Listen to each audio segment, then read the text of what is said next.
देश के 5 राज्यों में होने वाले विधानसभा चुनाव होने में अब ज्यादा समय नहीं रह गया है। पांचों राज्यों में जीत हासिल करने के लिए सभी दल अपनी पूरी ताकत झोंक रहे हैं। लेकिन पार्टियां ये भी जानती हैं कि सिर्फ प्रचार करने से ही जीत हासिल नहीं होगी। जीतने के लिए जातीय समीकरण को साधना भी बेहद जरूरी है। खासकर अगर हम बात करें उत्तर प्रदेश की, तो यहाँ के लिए तो ऐसा कहा जाता है कि जिसने इस राज्य के जातीय समीकरण को समझ लिया, समझो उसने यूपी फतेह कर लिया। नमस्कार, मैं अंशिता श्रीवास्तव हाजिर हूँ स्पेशल रिपोर्ट के साथ। दोस्तों, चुनावी बिगुल तो बज चुका है और देश के सबसे बड़े सूबे उत्तर प्रदेश में पहले चरण की वोटिंग होने में अब ज्यादा समय भी नहीं बचा है। ऐसे में सभी पार्टियों ने अब धीरे धीरे अपने पत्ते खोलने शुरू कर दिए हैं और उम्मीदवारों के नामों की लिस्ट भी जारी करना शुरू कर दिया है। सत्ताधारी बीजेपी हो या सूबे में खोई हुई जमीन तलाश रही कांग्रेस या फिर बसपा हो, सभी दल अपनी सूचियों में सभी वर्गों और जातियों को साधते हुए अपने उम्मीदवारों का ऐलान कर रहे हैं। सभी दलों ने पूरे समीकरण को देखते हुए ही विधानसभा सीटों पर अपने उम्मीदवार उतारे हैं। सभी पार्टियों ने सीटों पर समुदायों की बहुलता के आधार पर ही उम्मीदवार उतारे हैं। लेकिन 2022 विधानसभा चुनाव में 400 सीटें जीतने का दावा कर रही समाजवादी पार्टी ने अपनी रणनीति में कुछ बदलाव किए हैं। दरअसल समाजवादी पार्टी ने 24 जनवरी को अपने उम्मीदवारों की सूची जारी की। पार्टी ने अब तक 198 उम्मीदवारों की सूची जारी की है, जिसमें पहले, दूसरे और तीसरे चरण के प्रत्याशियों के नामों की घोषणा की गई है। हालांकि पार्टी ने अपनी पहली सूची के जरिए सभी जातियों को साधने की कोशिश की है, लेकिन फिर भी अखिलेश की सूची ने सभी को चौंका दिया। खासकर पार्टी का गैर यादव ओबीसी की तरफ बढ़ा झुकाव लोगों को आश्चर्यचकित कर रहा है। इतना ही नहीं, समाजवादी पार्टी ने बीएसपी, बीजेपी और कांग्रेस से आए प्रत्याशियों को भी टिकट दिया है और जातीय समीकरण साधने की भी कोशिश की है। बता दें, सपा गठबंधन के 233 उम्मीदवारों की लिस्ट सामने आ चुकी है। यानी लिस्ट में दल बदलुओं और गैर यादव ओबीसी उम्मीदवारों का बोलबाला है। साथ ही अखिलेश यादव ने अपने परंपरागत मुस्लिम यादव वोट बैंक पर भी दांव लगाया है, जिसको देखकर कहा जा सकता है कि अखिलेश ने इस बार पार्टी की छवि बदलते हुए गैर यादव ओबीसी कैटेगरी के 70 से ज्यादा उम्मीदवारों को टिकट दिया है। साफ है कि अखिलेश यादव भाजपा के गैर यादव ओबीसी वोट में सेंध लगाने की कोशिश कर रहे हैं। अब सवाल ये उठता है कि आखिर सपा इस बार गैर यादव उम्मीदवारों पर दांव क्यों लगा रही है? क्या है इसके पीछे की रणनीति? तो दोस्तों, सपा की लिस्ट बताती है कि अखिलेश गैर यादव वोट बैंक में सेंध लगाना चाह रहे हैं। ये वही वोट बैंक है जिसने साल 2017 और 2019 में बीजेपी को भारी जीत दिलाई थी। तो अब ये भी कहा जा सकता है कि सपा बीजेपी की रणनीति पर काम करके बीजेपी को ही मात देना चाहती है। साथ ही 2017 वाली कोई गलती दोहराना नहीं चाहती। 233 नामों में से 20 से कम यादव हैं। मध्य यूपी जैसे यादव बेल्ट में अखिलेश ने शाक के सैनी, लोधी, कुर्मी, कुशवाहा और निषाद उम्मीदवारों को टिकट दिया है। जब स्वामी प्रसाद मौर्य कुछ विधायकों के साथ बीजेपी छोड़ सपा में आए थे, तब भी यही कयास लगाया गया था कि एसपी गैर यादव वोट को दोबारा पाना चाहती है। 2017 चुनावों में बीजेपी ने गैर यादव ओबीसी वोटरों को अपने पाले में लाकर एक अलग वोट बैंक तैयार किया। यही उसकी सत्ता की चाबी बनी थी। सपा प्रमुख अखिलेश यादव ने अब इसी फॉर्मूले पर अपनी नई सोशल इंजीनियरिंग तैयार की है।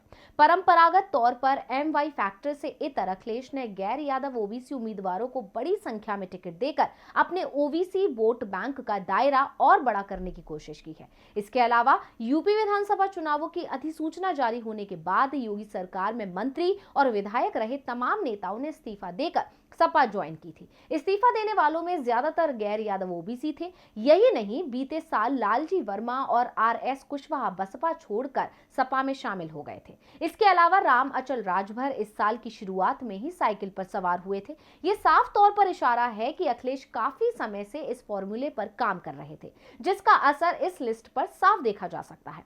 अखिलेश के ऐसा करने के पीछे पिछले चुनाव में सपा को मिली हार है। अपनी पिछली गलतियों से सीखकर इस बार सपा ने अपनी रणनीति में बदलाव किया है। दरअसल 2017 के विधानसभा चुनाव में सपा को 22% से ज्यादा वोट मिले थे।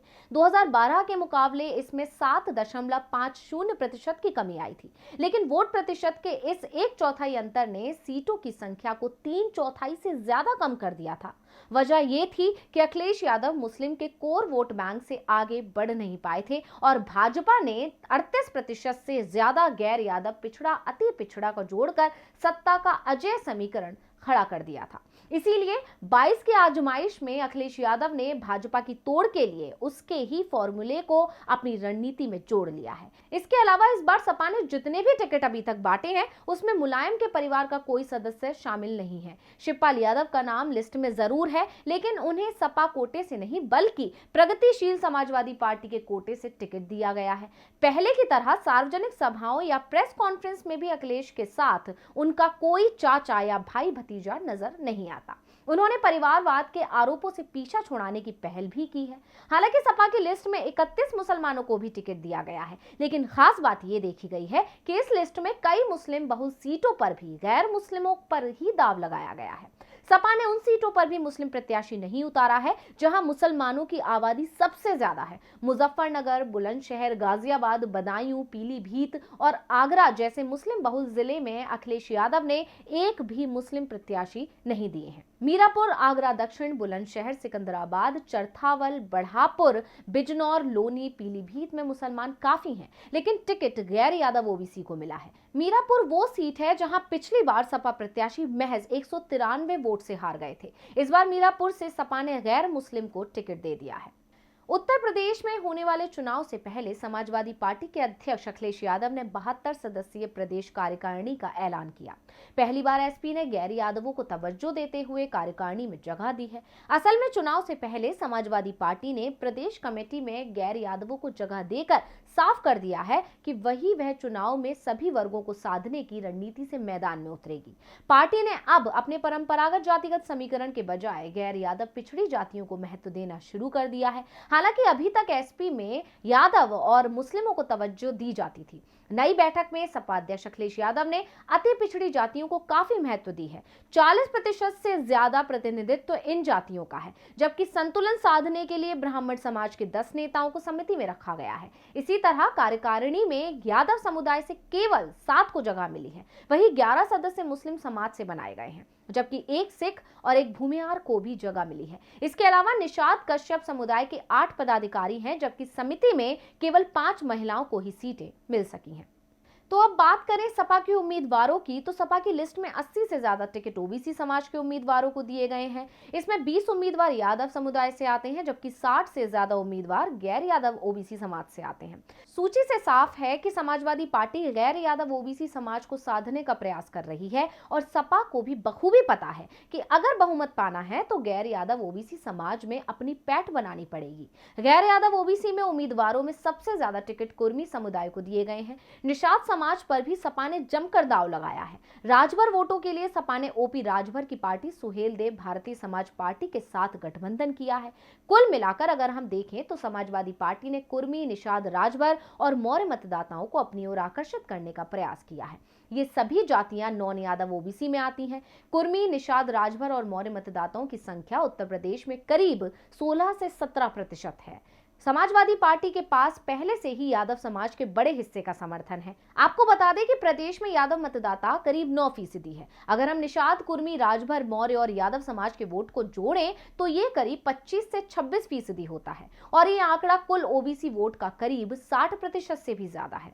समाजवादी पार्टी की कोशिश यही है कि आने वाले विधानसभा चुनाव में ओबीसी वोटों का अधिकांश हिस्सा उनके पक्ष में जाए। ओबीसी समाज में यादव वोट सपा के पास पहले से ही है, इसीलिए वो गैर यादव ओबीसी वोट बैंक को साधने का प्रयास कर रहे हैं। इतना ही नहीं, पार्टी ने दलितों को भी साधने की कोशिश की है। अगर हम समाजवादी पार्टी की लिस्ट पर नजर डालेंगे तो 41% उम्मीदवार ओबीसी समाज से आते हैं, जबकि 20% उम्मीदवार दलित समुदाय से आते हैं। वहीं पर समाजवादी पार्टी ने 19% मुस्लिम उम्मीदवारों को टिकट दिया है।